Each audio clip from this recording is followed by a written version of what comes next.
Hello viewers. கடந்த வியாழக்கிழமை அமெரிக்காவோட நீதித்துறை FBI டாக்குமெண்ட்ஸ் சிலவற்றை வந்து பப்ளிஷ் பண்ணியிருக்காங்க. சரி, இந்த டாக்குமெண்ட்ஸில் என்ன இருக்குது அப்படின்னு சொல்லி பார்த்தீங்கன்னா, 2019ஆம் ஆண்டு FBI சில பெண்களிடம் இன்டர்வியூஸ் எடுத்திருக்காங்க.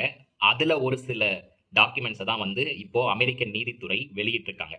அந்த FBIயோட நடந்த இன்டர்வியூவில் ஒரு பெண் அவங்களுக்கு 13 வயதிலிருந்து 15 வயதுக்கு நடுவில் ஏற்பட்ட சம்பவத்தை வந்து விவரிக்கிறாங்க. இந்த டாக்குமெண்ட்ல ஜெஃப்ரி எப்ஸ்டீன் அவர் வந்து இந்த பெண்ணை அவங்க 13லேருந்து 15 வயசுக்கு உட்பட்டு இருக்கும்போது டொனால்ட் ட்ரம்ப் கிட்ட இன்ட்ரடியூஸ் பண்ணியிருக்காங்க. அவர் இந்த பொண்ணை செக்ஷுவலாக அசால்ட் பண்ணியிருக்காரு. இதுதான் வந்து இந்த ரீசன்ட் டாக்குமெண்ட்ல வெளிவந்திருக்கு. இதை பற்றி நீங்கள் என்ன நினைக்கிறீங்கன்ட்டு கமெண்ட்டில் மறக்காமல் சொல்லுங்கள்.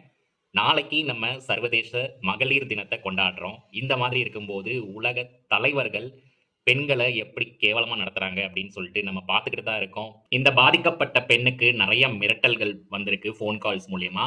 அவங்கள வந்து அமைதியாக இருக்கணும், இதை பற்றி பேசக்கூடாது அப்படின்னு சொல்லி நிறைய மிரட்டல்கள் வந்திருக்கு. அதுக்கப்புறம் தான் இந்த டீட்டெயில்ஸ்லாம் வந்து FBI கிட்ட அவங்க ஒரு இன்டர்வியூவில் சொல்லியிருக்காங்க.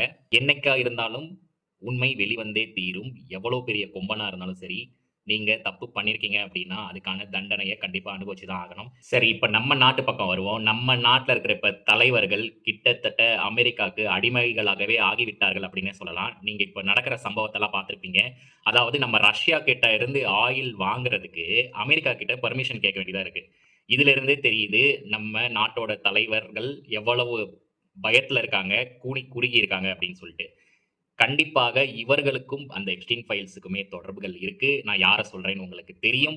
அதே மாதிரி ஒரு சில பெரிய பணக்காரர்களை காப்பாற்றுவதற்காகவே நம்மளோட நாட்டில் இருக்கிற சில தலைவர்கள் நம்மளோட நாட்டை அடமானம் வச்சுட்டாங்க. ஒரு சில நாளுக்கு முன்னாடி தான் வந்து நம்மளோட இந்திய பிரதமர் வந்து இந்தியன் ஓஷனோட கார்டியன் நாங்க தான் அப்படின்னு சொல்லிட்டு பெருமையா பேசியிருந்தாரு. அந்த கொஞ்ச நாள்லயே ஈரான்ல இருந்து ஒரு போர் கப்பல் நம்ம ஊருக்கு மிலிட்டரி எக்ஸசைஸ்க்காக வந்திருக்கு. அதாவது விசாகப்பட்டினத்துக்கு வந்திருக்கு.